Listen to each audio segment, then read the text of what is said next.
ਲਓ ਸੱਜਣੋ ਤੇ ਮਿੱਤਰੋ, ਫੈਸਲਾਬਾਦ ਦੇ ਵਿੱਚ ਪੰਜਾਬ ਪੁਲਿਸ ਦੇ ਸਬ ਇੰਸਪੈਕਟਰ ਦਾ ਅਨੋਖਾ ਹੀ ਕਾਰਨਾਮਾ।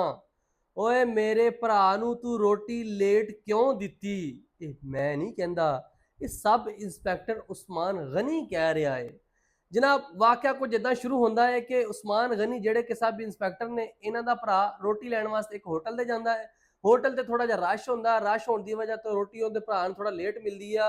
तो जनाब रोटी जो लेट मिलती है ना, ਉਹਦਾ ਭਰਾ ਉੱਥੇ ਗੁੱਸੇ ਵਿੱਚ ਆਂਦਾ, ਓਏ ਤੁਹਾਨੂੰ ਨਹੀਂ ਪਤਾ, ਓਏ ਮੇਰਾ ਭਰਾ ਸਬ ਇੰਸਪੈਕਟਰ ਆ, ਤੁਸੀਂ ਮੈਨੂੰ ਰੋਟੀ ਲੇਟ ਦਿਓਗੇ?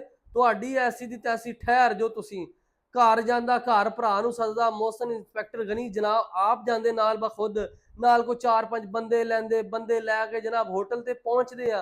ते होटल ते पहुंच के जनाब उतों जाके लड़ाई शुरू कर दे। जनाब फिर पुट्ठा ही पै गया। जो उत्थे जाते तो अगों होटल वाले इन्हों कुट देंदे, लै भी आओ तुहानूं लम्मियां पाने। खैर होटल वाले बंदे ज्यादा आते, उन्होंने इन्हों चंगा वजाया, उत्थे भी कंड लवा दी।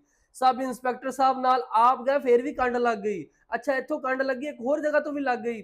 खैर जो वाकया पुलिस तक पहुंचा, वीडियो वायरल हुई, वायरल होने तो बाद जनाब पुलिस ने नोटिस लिया। नोटिस लैण तो बाद सब इंस्पैक्टर उस्मान गनी साहब जिहड़े सीगे उन्हां नूं मुअत्तल कर दिता गया। जनाब मुअत्तल करन दा की फायदा? इहो जे अज तो हफ्ते बाद, महीने बाद फिर किसी थाने दे विच सब इंस्पैक्टर लग जाणगे?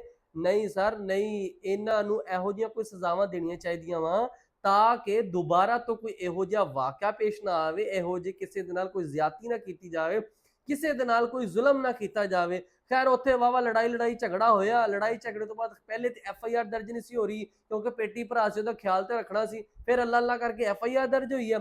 FIR दर्ज होने तो बाद जनाब इंक्वायरी ला दी है जनाब इंस्पैक्टर साहब के खिलाफ के हुण तुसीं इह किद्दां वकूआ होया, की इहदी कहानी सी, की एक सी। जनाब जो वाकया सामने आऊगा, बाकी जी स्टोरी इहदी सामने आऊगी, की सजावां मिलदियां या नहीं मिलदियां, फिर तुहानूं दसांगे। बाकी तुसीं इह वेख लो, मेरे भरा नूं रोटी लेट नहीं देनी। जे तुसीं लेट दित्ती फिर तुहाडे नाल इदां होना जी।